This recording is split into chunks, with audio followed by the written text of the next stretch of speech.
Imprisoned deep within the bowels of an earth that has moved on without me, I hunger, I crave, I starve. My only respite is the sleep I can sometimes reach past the aches of my keeping, and each time I drift into the embrace of the Lethe, just as the first time, I loose the shadow from my back and fall across its vast sea of thoughts, past the multitudes of mortal islands of memory. The same flight, the same shore, the dreamscape is ever shifting, and still I find it, the beacon of opportunity that is the conduit, the madrigal. And with each renewed visit, the desire to consume rather than instruct grows. So with restraint, regret, and remuneration, I gather my shadowed wings in a furl and settle beside my pupil, gently as I have 10,000 nights. Tonight I have brought him one secret. What is yours to command, and what is not? The sea moves the way it moves on a night when the lesson is a small thing that contains everything. There is no weather tonight worth describing. The islands are where they were. He is where I left him. That is, in itself, the lesson. But I will not say so yet. I begin. Tonight's secret is this. What is yours to command, and what is not? Sit down, Madrigal, not on ceremony, on the ground, here, the way students sat when the learning was still honest. Before the chairs, before the desks and the distance. The man whose door we walk through tonight is Marcus Aurelius Antoninus, Emperor of Rome from 161 to 180, and more to the purpose. The author of 12 books never intended to be read. The meditations were his private argument with himself. No audience, no posterity. A man trying each morning to remember what he already knew and kept forgetting by nightfall. He was among the most powerful figures in the world when he wrote them. He addressed himself in them as a student in danger of failing. That is where we begin, not with his philosophy as a system, with that fact about its origin. A man at the apex of Roman power writing, in private, you are doing it wrong again. That is the tradition Aurelius opens.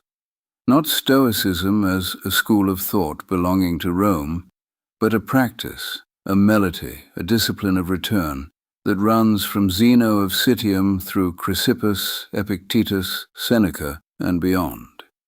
A lineage more concerned with what the philosopher does in the morning than with what he argues in the afternoon. The central claim of that tradition, the thing every figure in that line returns to, each in their own register, is this. There is a division in the nature of things. On one side, what is hemin, what is up to us. On the other, what is hemin, what is not. And the whole of human suffering, the Stoics argue, proceeds from the confusion of the two categories. What is up to us? The hegemonikon, the ruling faculty. Judgment, impulse, the choice of how to meet what comes, what is not up to us. The body, reputation, wealth, circumstance, other people's actions, the movement of the world. Not because those things don't matter. They may matter greatly. But because they are not yours to command, they were never in your jurisdiction. The student who rails at the weather, the prisoner who wastes himself in fury at the walls, they have made the category error. They have spent the faculty on what the faculty cannot move. Epictetus, who was a slave before he was a philosopher, and who therefore had occasion to test this claim more rigorously than most, put it with the economy of a man who had time to find the shortest form.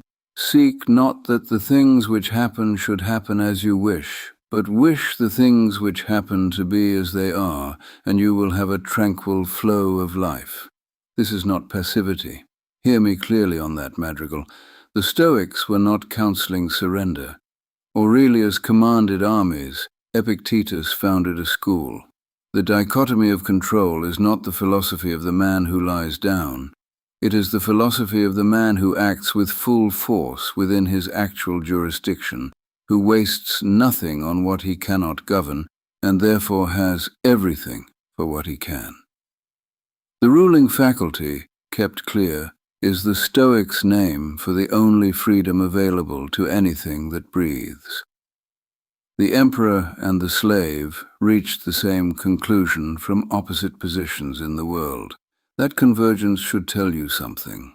A pause. The gold eyes move to him. Now, the application. Take a scene, any scene you know, any register, where a character is wholly powerless, the walls up, the doors locked, the outcome already decided by forces outside their control. The standard telling puts the camera on the trap, the walls, the deciding forces, the helplessness. Rewrite it so that the one act still inside the character's jurisdiction, however small, however apparently irrelevant to the outcome, becomes the whole scene, not because it changes what happens to them. It may not, but because that act is where they actually live. The Stoics are not interested in the walls. They are interested in what the man does with his face when the walls come down. One scene, one act of internal jurisdiction. Make it the scene's entire weight. He does not look away. That is tonight's work. The secret I named at the crossing. What is yours to command and what is not. You carry it out of this place in the rewrite, not in the remembering. The knowing is only the beginning. The tradition asks what you did with it. The wings shift barely. The dark water holds its stillness. Begin. The secret I would not say I have hidden in the saying.